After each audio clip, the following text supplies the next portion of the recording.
Bonjour, j'ai le plaisir de recevoir Gérard Chaliand, qui est une figure incontournable de la géopolitique. Tout le monde se souvient encore, en 1983, tu as lancé le premier atlas stratégique qui avait touché le grand public. Auparavant, la géopolitique était l'affaire des spécialistes. Tu as beaucoup contribué à la rendre grand public et à la populariser. Et puis tu publies, dans la constance finalement de cela, un atlas stratégique de l'hégémonie au déclin de l'Occident avec Roch Chaliand et Nicolas Rageot, qui est ton complice de très longue date. Voilà, je le présente, atlas stratégique de Gérard Chaliand, Nicolas Rageot et Roch Chaliand aux éditions Autrement. Bonjour Gérard, alors comment qualifierais-tu la situation stratégique globale? Est-ce qu'elle est chaotique? Est-ce qu'elle est centrée? Comment vois-tu le monde aujourd'hui de ton point de vue? Le monde aujourd'hui, très simplement, est un monde multipolaire. Rien à voir avec le choc entre les États-Unis et l'URSS, qui était bipolaire.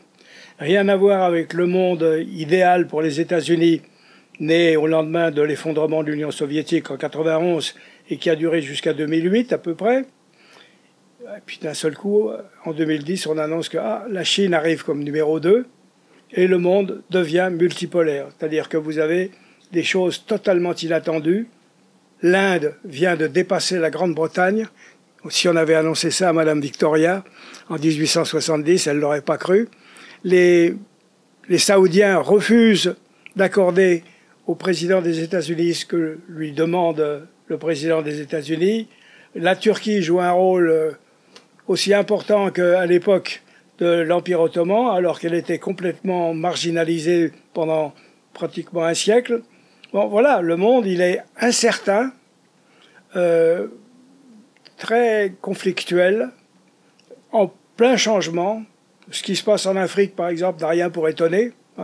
C'était figé dans une espèce de néocolonialisme corrompu. La corruption va continuer, mais le néocolonialisme classique, lui, s'est effondré ou s'effondre.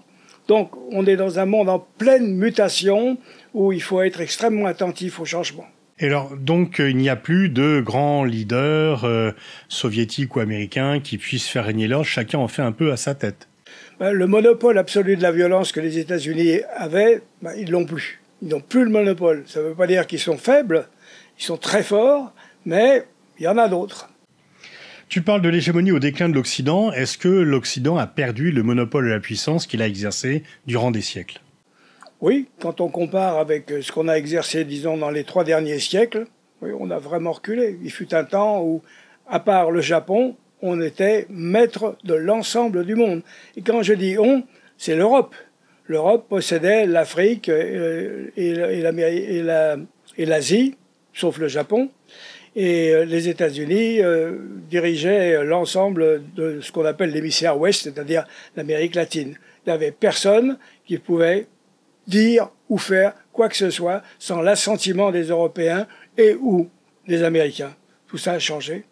Alors la Chine, le PIB chinois a dépassé celui du Japon. Tu disais dans ton intervention initiale, l'Inde a doublé le Royaume-Uni. Est-ce que la grande compétition à venir, c'est la Chine et les États-Unis? Et est-ce que tu crois que la Chine va remplacer les États-Unis comme première puissance mondiale? Alors, personne ne peut répondre avec assurance à une question de cet ordre.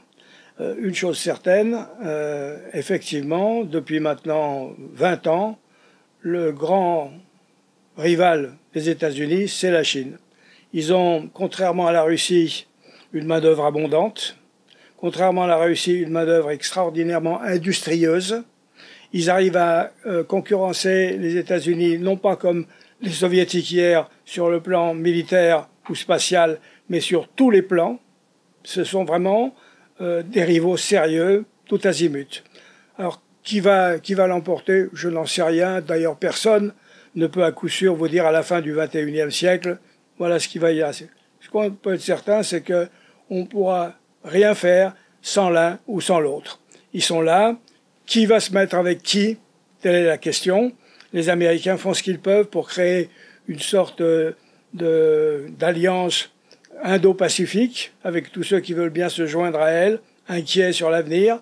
Bon, il y a par exemple les Japonais qui s'inquiètent, les Australiens s'inquiètent, les Néo-Zélandais s'inquiètent, les Vietnamiens s'inquiètent, les Sud-Coréens s'inquiètent. Bref, Il y a beaucoup de gens qui se disent, attention, la Chine devient trop puissante sur le plan naval comme sur le plan terrestre. Attention, voilà. Est-ce que du coup, la Chine, qui pendant très longtemps a dit que voilà, elle était une montée en puissance pacifique, Deng Xiaoping disait qu'il fallait cacher sa force, attendre son heure. Est-ce que la nouvelle affirmation de la Chine par elle-même sur la scène internationale, encore récemment, elle a redessiné les cartes à son profit. Est-ce que ce n'est pas une erreur de vouloir à tout prix montrer qu'on est le plus fort et du coup de susciter les réactions dont tu parles, de vouloir une contre-assurance auprès des États-Unis? Bon, ils ont été extrêmement prudents au début, c'est ce que Deng Xiaoping avait dit. Il avait dit doucement, hein, faites profil bas, renforcez-vous. Puis à un moment, ils ont jugé bon de dire attention, nous sommes là, on existe. Est-ce que c'était trop tôt? Bon, la question mérite d'être posée. Apparemment, ça marchait très fort, et puis depuis quelque temps, on a le sentiment que la machine grippe. Le Covid a été un coup compliqué, ambigu, difficile. La croissance économique est moindre, non pas qu'elle soit mauvaise, mais enfin elle est moindre que ce qu'elle était. C'est plus les chiffres triomphants du 7, 8, 9, 10 et au-dessus. Maintenant on est entre 4 et 5.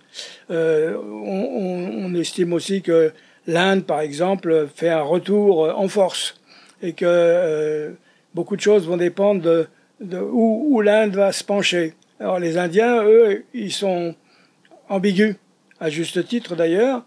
Ils sont du côté russe en ce qui concerne le matériel militaire en grande partie, mais ils se méfient de la Chine parce que c'est un voisin trop gourmand. Ensuite, ils veulent pas non plus tomber sous la mise américaine, donc ils jouent leur partie comme ils le peuvent. Voilà le monde tel qu'il est en train de se faire, c'est-à-dire difficile à prévoir.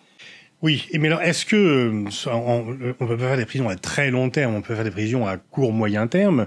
Est-ce que la compétition, sans parler d'affrontement, la compétition, la rivalité sino-américaine te paraît inéluctable, ou est-ce qu'il pourrait trouver des terrains d'entente où non, il y a deux crocodiles dans le marigot et forcément les deux veulent la première place et elle ne pourra être attribuée qu'à un seul d'entre eux? Ça semble faire partie de la règle du jeu, c'est-à-dire que les compétitions se font parce que deux, c'est trop. Chacun cherche au maximum à établir son hégémonie. Je ne pense pas, par exemple, on a dit lorsque la Chine va devenir plus puissante, elle va devenir plus démocratique. Ben, ça s'est révélé faux.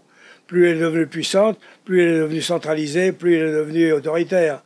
Bon, donc apparemment, comme depuis Thucydide, ça n'a guère changé. C'est-à-dire que nous, les hommes, comme il disait, sont mus par la fureur de dominer. Oui, ça continue, même par d'autres moyens. Alors donc, rivalité entre la Chine et les États-Unis. Et puis quand même, nouveauté, j'aimerais voir ton regard là-dessus, les BRICS, Brésil, Russie, Inde, Chine, Afrique du Sud. Au départ, une sorte de club un peu baroque où les pays qui sont là n'ont pas grand-chose de commun, mis à part le fait qu'ils ont des fortes populations, un fort potentiel de croissance, mais ils sont politiquement, stratégiquement différents. Et là, ils s'élargissent. Est-ce que tu penses que c'est la force montante? Est-ce que Mao disait que le vent d'Est l'emporte sur le vent d'Ouest? Est-ce que les vents des BRICS l'emportent sur le G7? C'est une des preuves de l'amenuisement de l'hégémonie occidentale.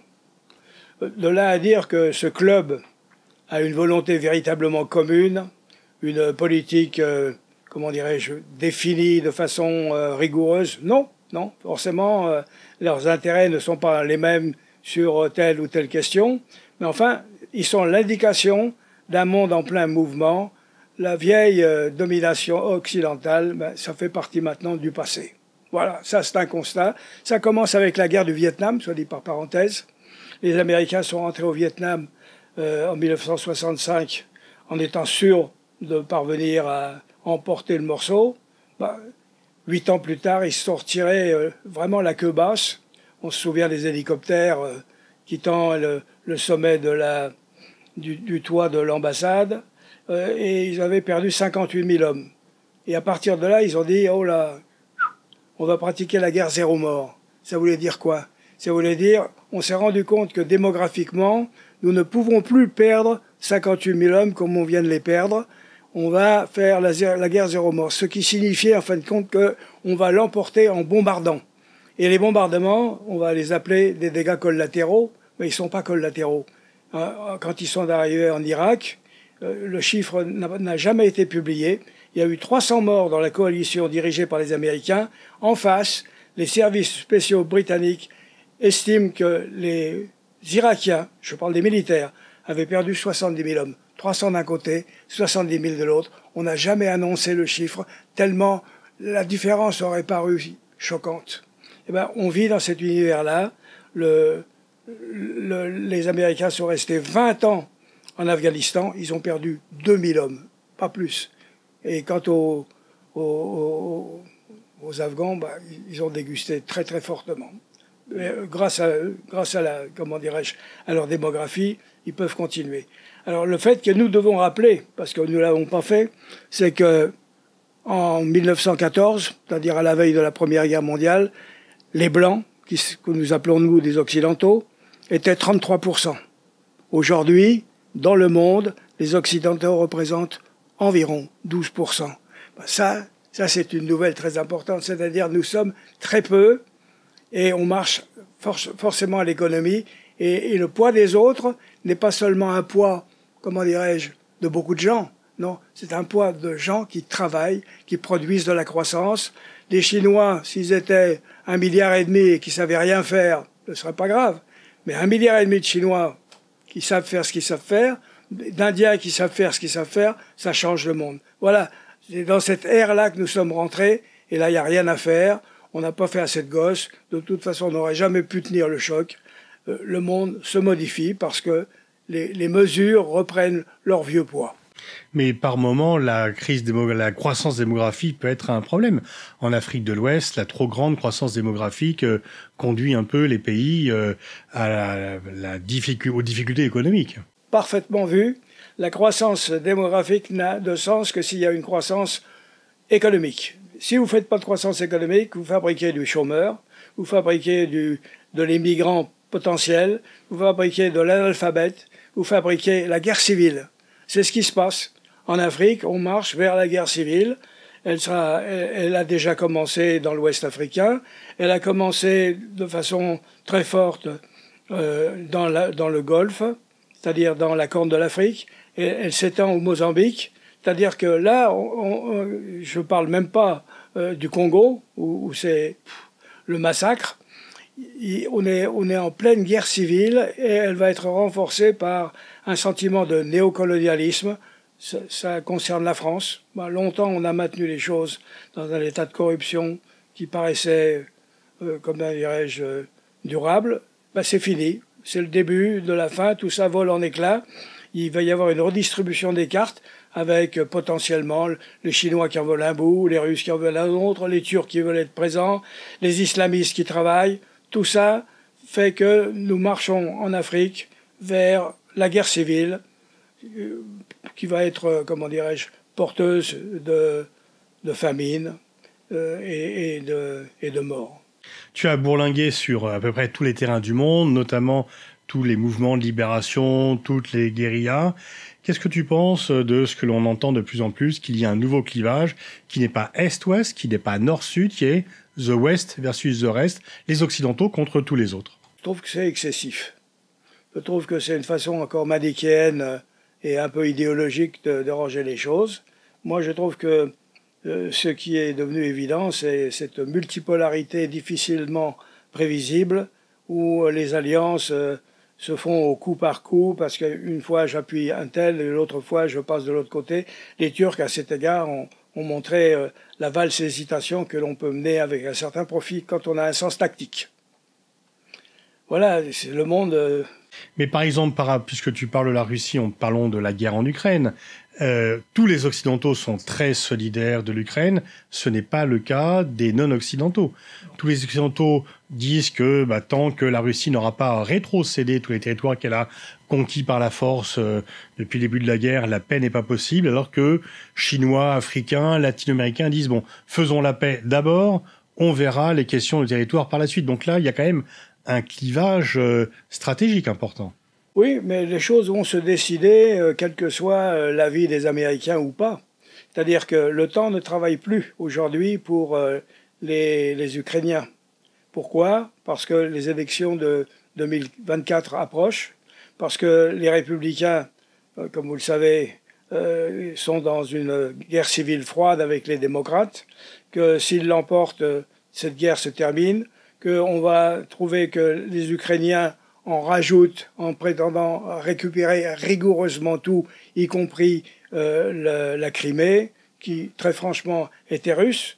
Alors j'entends les voix 100% ukrainiennes disant bah oui, c'était russe, c'était tatar, avant ça c'était arabe, byzantin, ceci, cela. Non, la réalité c'est qu'après un demi-siècle, je veux dire un demi-millénaire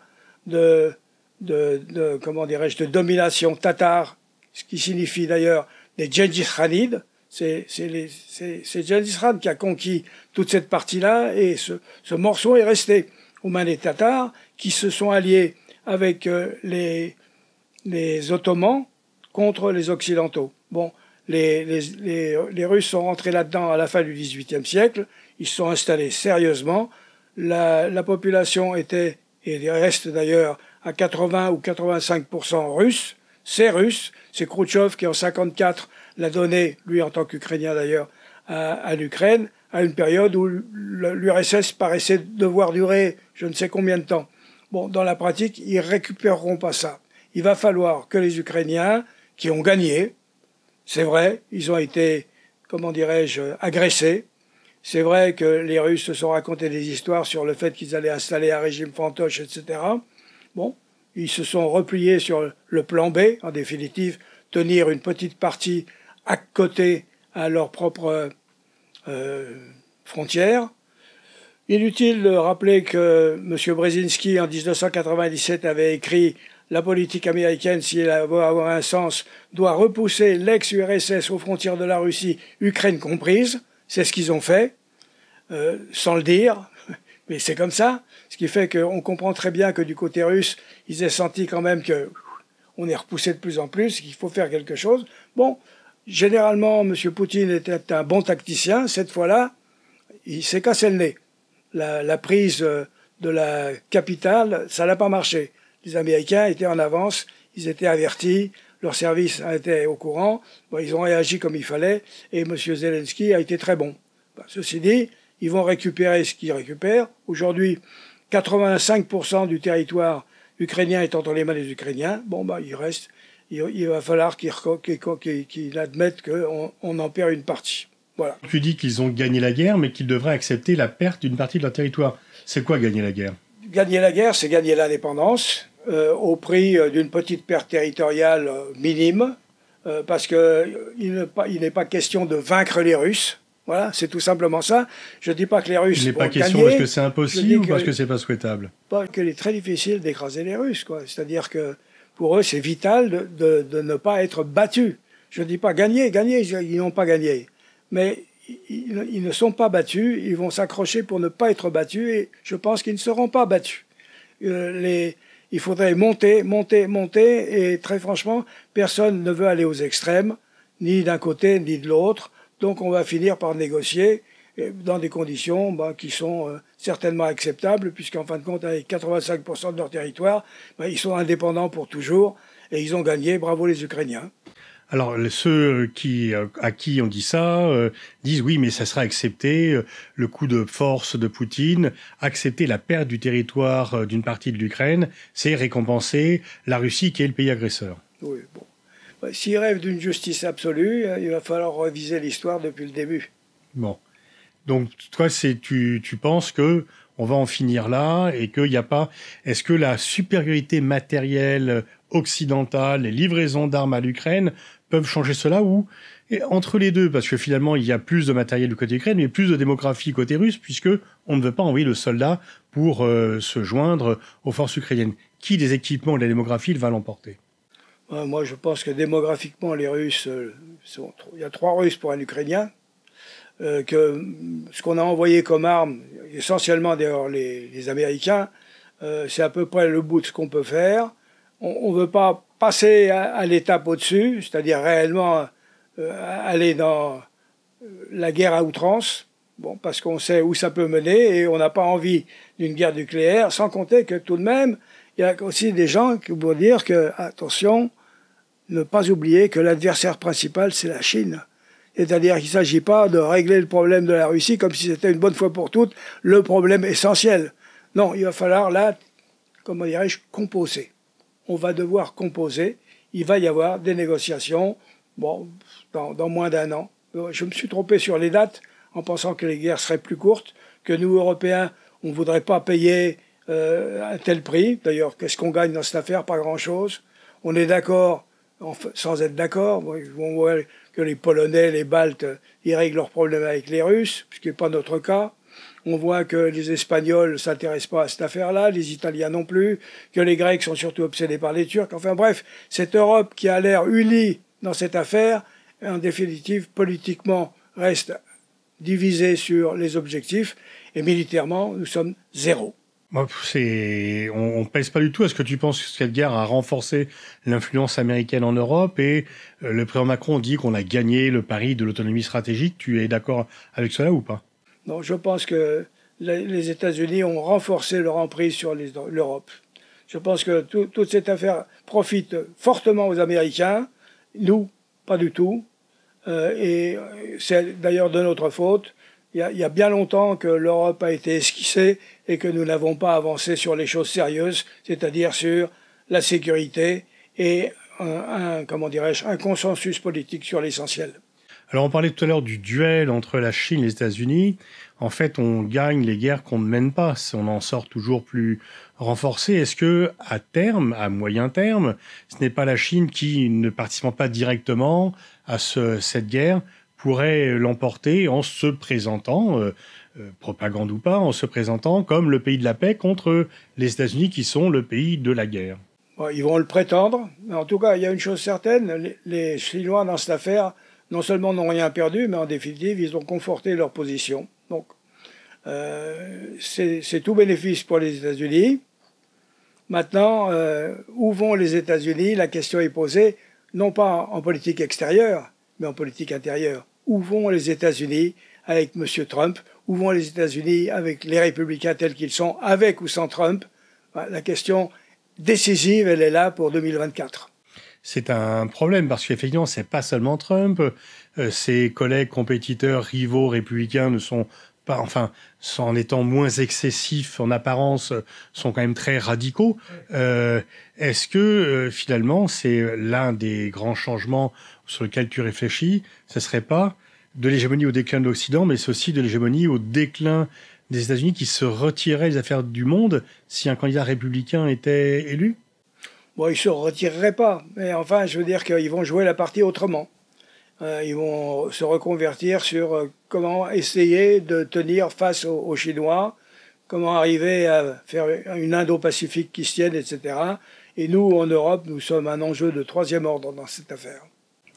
L'Europe n'est plus vraiment la préoccupation. On n'est plus un enjeu sérieux. Et pourtant, ils essayent quand même que l'on se joigne à eux par rapport à ce duel. Oui. On n'est pas intéressant en tant que tel, mais ils voudraient qu'on aille de leur côté dans la rivalité avec la Chine, la coalition des démocraties. Oui, tu as raison. Ils nous ont convaincus qu'on avait intérêt à se ranger derrière leur bannière. C'est-à-dire que si on avait une volonté, certains en avaient, par exemple le président Macron, il aurait bien voulu une Europe, etc., mais on ne l'aura pas. Déjà, les Allemands ne sont pas d'accord. À partir du moment où il n'y a pas d'unité franco-allemande, les autres ne suivront pas. Donc, nous, en Europe, nous sommes dans la désunion. Les États-Unis sont plus importants que jamais. Et quoi qu'il arrive, ils vont rester le côté décisif de ce qu'on appelle encore l'Occident. Pour conclure, tu as fait référence à la relation franco-allemande. On entend de plus en plus de voix qui disent bon, finalement, on ne peut pas compter sur les Allemands, ils veulent jouer solo, ils nous abandonnent, etc. Est-ce que cette unité franco-allemande est mise à mal et est-ce que du coup les Allemands n'ont plus besoin de nous? C'est-à-dire que les Américains jouent la carte allemande, les Américains jouent l'efficacité allemande du point de vue économique. Ils ont coupé les liens énergétiques entre la Russie et l'Allemagne. C'est eux qui ont directement ou indirectement liquidé Nord Stream, le Nord Stream, le gazoduc, tout en disant que c'est pas eux. Bon, il n'y a pas de doute que l'Allemagne, c'est la carte essentielle pour les Américains dans l'Europe de demain. Donc, nous nous trouvons marginalisés. Et puis, bon, il faut reconnaître un truc. On a l'impression qu'on est en France dans une espèce de perpétuelle préparation à des élections, à des grèves, etc. On est loin d'avoir une adhésion nationale avec un but commun. Merci Gérard, je renvoie à la lecture de ton atlas, Atlas stratégique, aux éditions Autrement, avec Roch Chaliand et Nicolas Rageot.